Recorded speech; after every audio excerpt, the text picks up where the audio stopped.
Și am plecat la drum spre Balearii. Am făcut rifunul, da, Genoa și Meino, pentru că deja băgam prea mare viteza. Dar nu-l văd unde. Și am ajuns în prima insulă din Spania! Ura!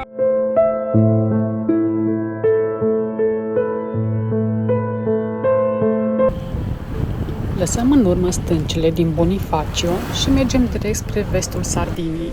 Trecem oficial pe teritoriul italian.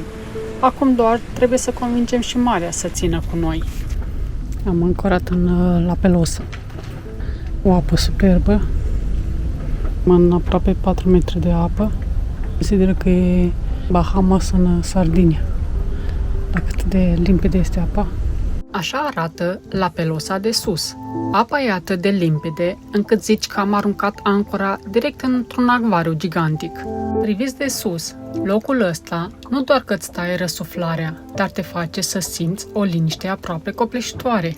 Adevărul este că, în timp ce drona filmează aceste cadre epice, noi pe barcă stăm complet muți, încercând să procesăm cum o să ne mai întoarcem vreodată la viața obișnuită, fără să avem o criză existențială.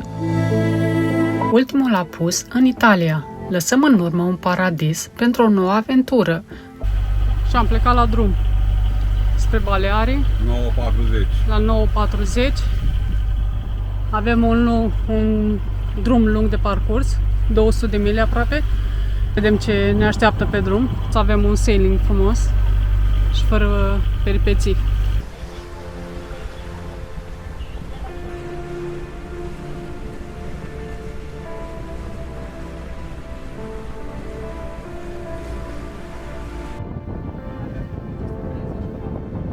De mile până la destinație.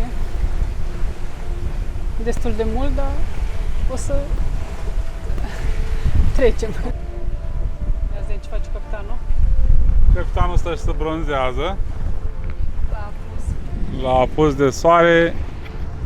Este 8 fără un sfert. 8 fără un sfert, da, așa e. 8 fără un sfert, așteptăm să apună soarele la 8:30. Iar la 9:30 parcă răsare luna, avem lună plină. Vântul s-a hotărât să vină în sfârșit undeva pe la 6 început vântul. Nu? Parcă așa era. A venit mai greu, s-a lăsat așteptat. Astăzi am motorizat 5 ore, cred că. Da, vreo 5 ore erau. De pus motor și restul orilor am făcut sailing ușurel. Acum în seara asta s-a hotărât să vină vântul. Nu mă deranjează, chiar îmi face plăcere.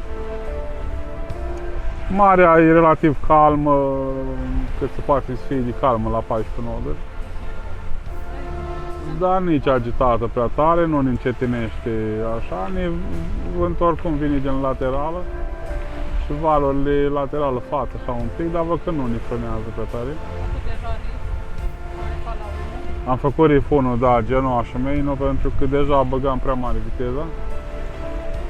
Și autopilotul ne-a spus, Gică, eu nu mai lucrez aici în condițiile astea. Am rifat, am balansat pânzele frumos, atât de balansate încât le țineam cu unghia din timonă. Și i-am zis iar la autopilot, hai mă, că ți-am dat ceva ușor să faci tura asta. Sperăm să fie mulțumit, da, sperăm să fie mulțumit. Avem rafale de 14-15 noduri, cu normala de 11-12 noduri. Până dimineață o să fie foarte light. Sperăm să nu folosim motorul prea mult până la destinație.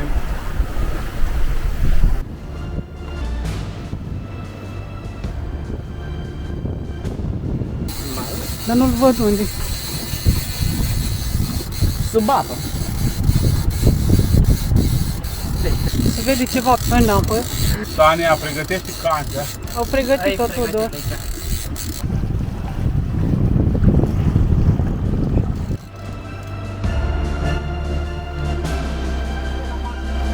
Da, da, încerc să-l prinzi acum.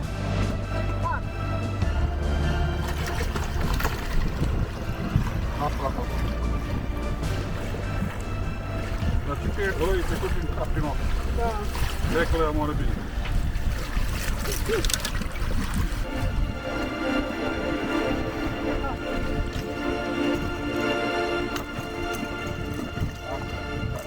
Încerci să ridici? Lasă-l așa, lasă-l așa, lasă-l așa. Lasă-l să scurge sânge. Stai că se desprinde, mama apucă rapid. Se desprinde, se desprinde. Oho, ce mare e asta. Lasă-l spălăm. Dă-te leacă. Dă-te leacă de aici. Să înceapă să zbată. Păi știu că se scoate curând. Ca atare lăsăm să curgă sânge. Ce se întâmplă aici? Se întâmplă. Uite, îl avem pe... Ca prima factură de anul ăsta. Da, să știi. Am luat pe domnul Tuna cu noi? Ăsta e cel mai bun pește din... A fost greu să-l iei? Nu, uimitor, am crezut că se bate mult mai tare. Chiar am crezut la un moment dat că l-am pierdut.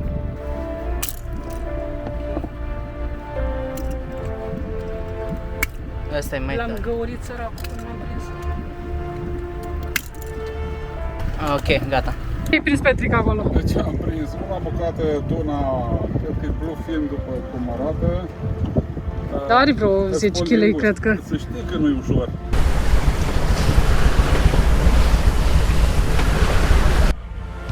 Și am ajuns în prima insulă din Spania! Ura! Bine, am ajuns în Spania. Hola! Hola! Hola, amigos!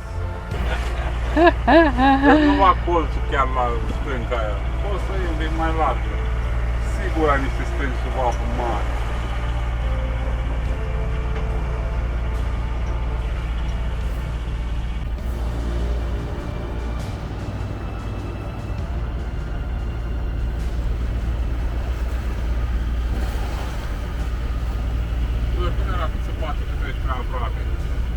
Am intrat pe canalul Mahon, poarta noastră de intrare în Spania.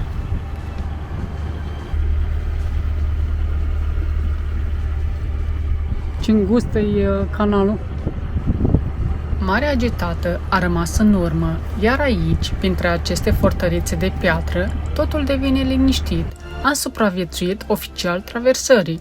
E momentul să schimbăm dieta, adio paste, să vină tapas și mai ales prima noapte de somn în care patul nu se mișcă. Nu cred că există un refugiu mai bun după atâta mare deschisă. Am ancorat la umbra istoriei, cu cetatea păzindu-ne spatele. Bine ați venit în Spania! După 36 de ore, după 36 de ore am ajuns în Spania. Uite unde ne-am ajuns. După 36 de ore, cum spunea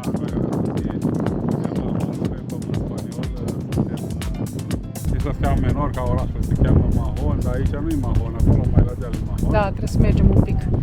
Să facem mișcare. Am aici în Los Angeles și pornim la drum să vizităm orașul.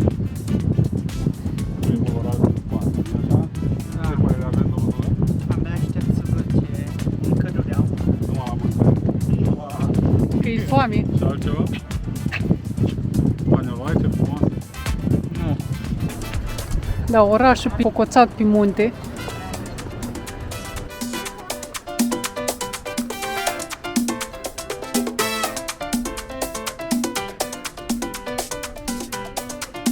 Dacă vă uitați la ferestrele clădirilor și aveți impresia că seamănă cu cele din Londra, vă înșelați. Orașul a fost ridicat de britanici, doar că aici, în loc de ploaie, ai parte de palmieri și soare mediteranean. De balconul ăla alb de sus, acolo, hai să facem un zoom. De acolo stai la balcon și bei cafea o dimineață. Răsăritul, soarele zâmbește în față. Tu stai pe dita mai prăpastea. Dar uite clădirile astea, magazinele, în stilul așa mexican. Interesant. Pe Sfânta Maria, totul e aglomerat. Nu e aglomerat. Nu, dar totuși sunt deschise magazine. Sunt 3 magazine deschise. Cheers. Și mă dau parfumul aici. Prima bere în Spania. de la Spania. It's good? Foarte. Ia uite cine s-a adus aici. Mie pizza și la voi burger. Trebuie să fie ceva bun, nu?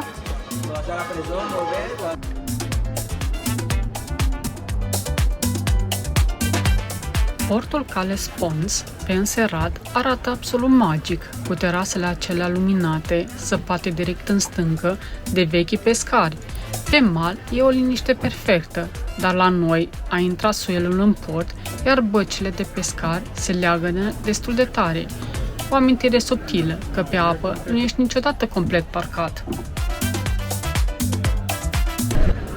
Avem un pic de mers.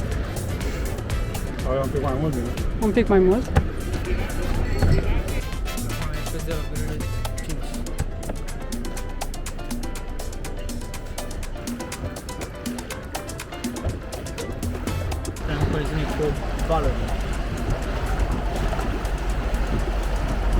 Cam târziu veniți de la chef. Valul.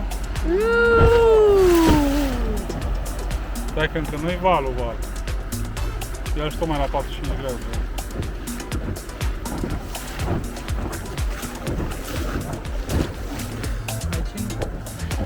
Avem o distanță cam lungă de la barcă până în oraș, dar nu avem încotro. Suntem pe canal, traversăm canalul în stânga, Tudor.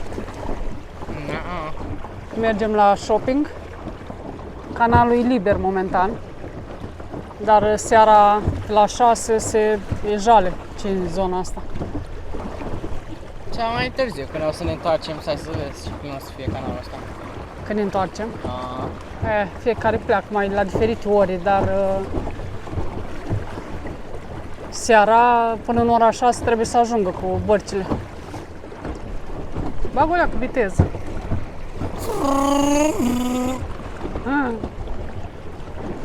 Ca să trecem totuși, să nu lăsăm bărcile să aștepte.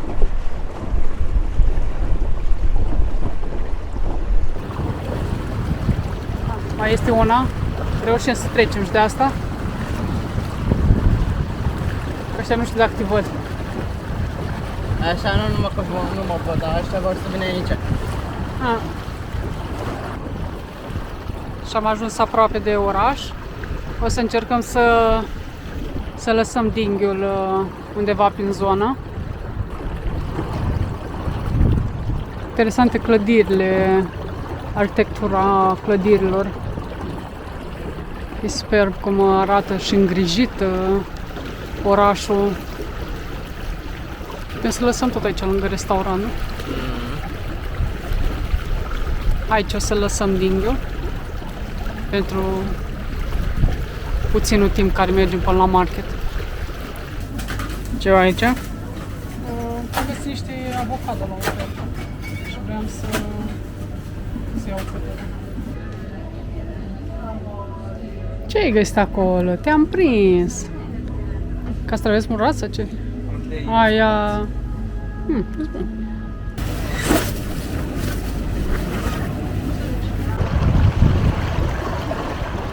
Și ajungem înapoi la bărcuța noastră. După ce am făcut cumpărăturile aici, nu prea se vede. O aglomerație mare în golf. Încă nu-i nimic acum, că au mai plecat din ei, dar seara se aglomerează și mai tare. Tudor a amorțit așa că stă în picioare în dinghi. Adică conduce dinghiul. Așa de tare ai amorțit? Nu. Mai avem un pic și ajungem la bărcuță.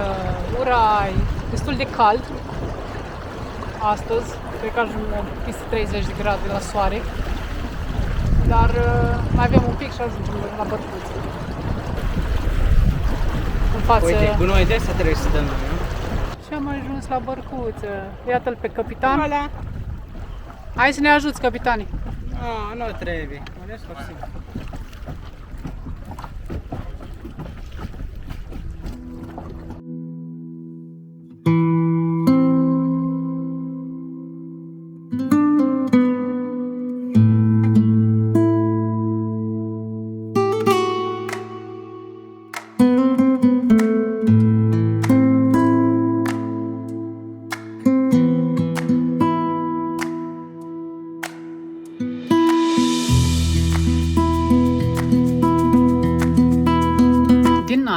vedem Lazaretul din Mahon în toată splendoarea ei.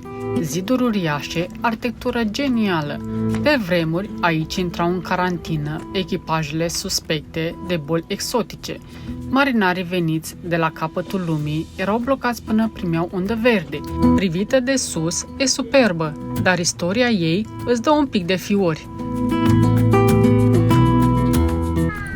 Am dat startul la un hike și mergem pe dealuri să facem un pic de mișcare. Mișcarea e necesară. Da. Să nu ne amorțească Piciorușele. ciorușele. Mergem să vizităm acest castel. Nu cetate, nu. E cetate. Cetate aici, care n-a fost atacată niciodată. Este păstrată intactă. Am filmat un pic din E cu cu drona. drona și pare foarte interesant. Merită văzută. Tot dealul ăsta e și în partea elaltă, e cetate. Da, e Aici. conjurat de cetăți. Da, un port important a fost aici. Cu siguranță pe vremuri. Dar chiar și acum, este o grămadă de băți care merg până în capătul golfului încolo. E bine protejat. Dar aici e singurul loc unde se poate ancora. Că în capăt e marină. Am urcat un pic, nu mult, și avem o priveliște superbă asupra golfului și a bărcilor ancorați. Parcă Wow, merg în ce- dron, nu? Da, ce fain se vede. Nu? Hai să urcăm mai sus, să vedem și pe partea cealaltă. Aglomerație mare pe canal. Se întorc bărcile, la ora 6 trebuie să predea bărca. Deja au Și întârziat. aglomerații mari. Concurs. Noroc că este insulița asta între noi și Altfel ne zgâlția făleu, ce era. Teroare. Fortăreața de la Mola este una dintre cele mai mari și mai bine conservate fortărețe europene din secolul al XIX-lea, construită la ordinul reginei Isabela a II pentru a proteja insula de amenințările britanice și franceze. Partea amuzantă, fortăreața nu a fost niciodată atacată, motiv pentru care arhitectura sa a rămas intactă. Cum treci de partea aia mare, principală, maestoasă, intri într-un labirint de tuneluri. Nu erau doar niște beciuri, ci un sistem de apărare super inteligent, unde soldații alergau între muniție și tunuri fără să-i vadă nimeni.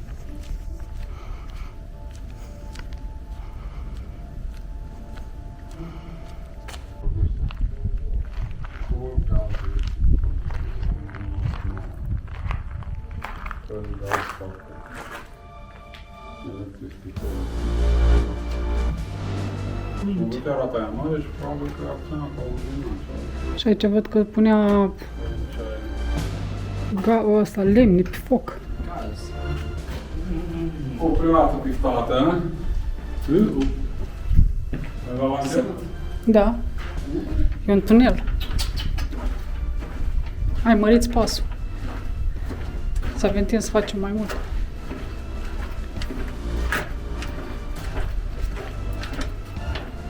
Upstairs.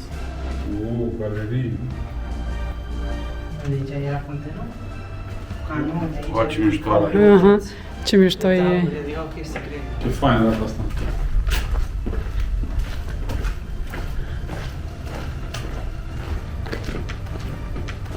Deci ăsta am pușcat 2 runde de muniție într-un minut. Oho. Și împușcat la 7 km distanță, nu? 6 km jumate sau maxim 7 km jumate. Dacă erai pe mijlocul mării încolo, la 3 mile, deja te atingea. Avea tot timpul să Și riposteze. tot după astea greutățile care îmi pușca, erau 12 kg. Oho, deci îți dai seama câte persoane ridicau 2 unul. kg exploziv.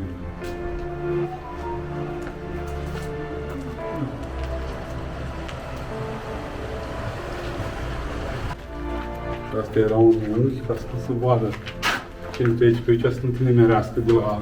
Da. Deci totul e gândit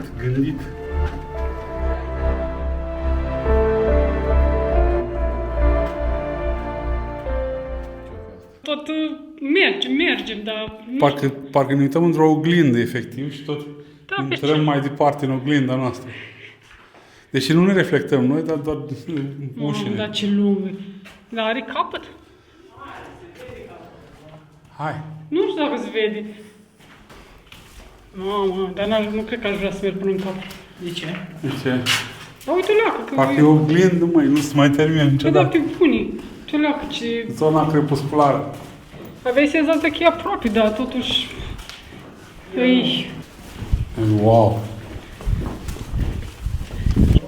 Îți dai seama că tot pe aici trebuie să ieșim, nu? Nu, o zis aia că ne putem întoarce pe sus sau prin tunel. Asta e impresia viitor și pe la care ne-a zis neapărat să mergem. Da. Am ajuns în sfârșit în lumina de la capătul tunelului. Da. După atâtea camere și cămurașe.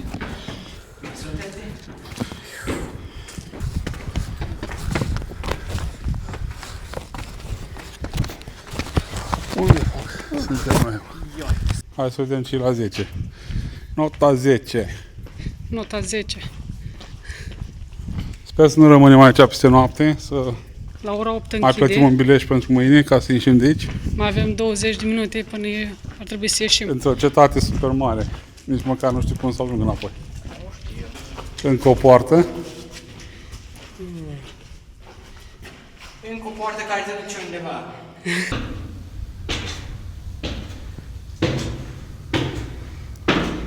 Ia cine a apărut ca o boare. Wow! Uite și tu câtă perfecțiune. L-a făcut cu pi-ul în mână.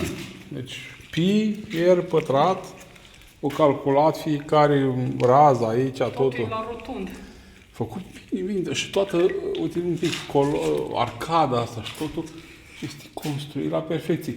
Dacă tu te pui să faci din orice material, acum și din plastilină, chestia asta așa, nu ți iese.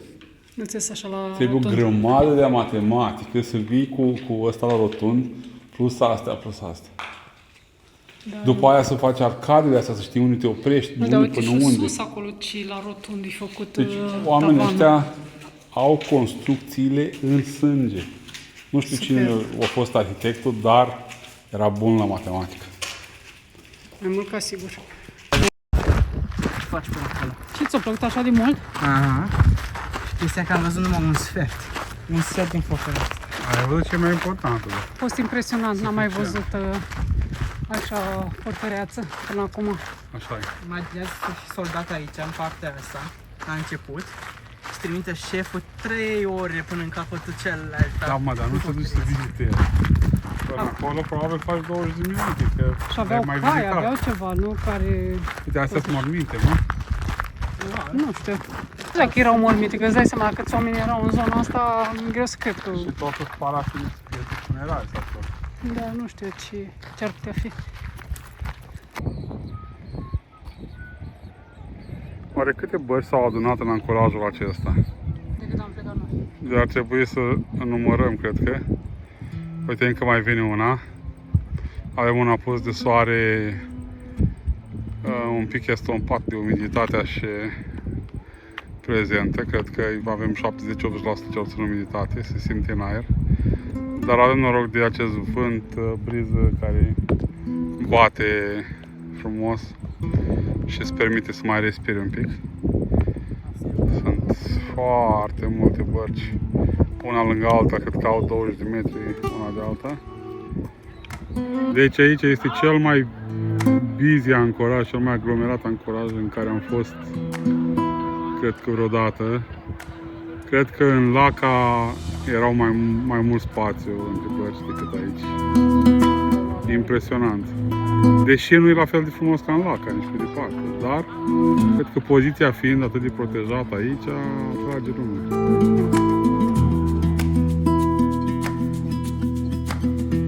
Mulțumim că ați stat alături de noi până la finalul episodului. Dacă vreți să vedeți pe unde ne mai poartă vântul, dați subscribe. Ne ajută enorm să creștem canalul și ne dă curaj pentru următoarele traversări. Ne vedem data viitoare!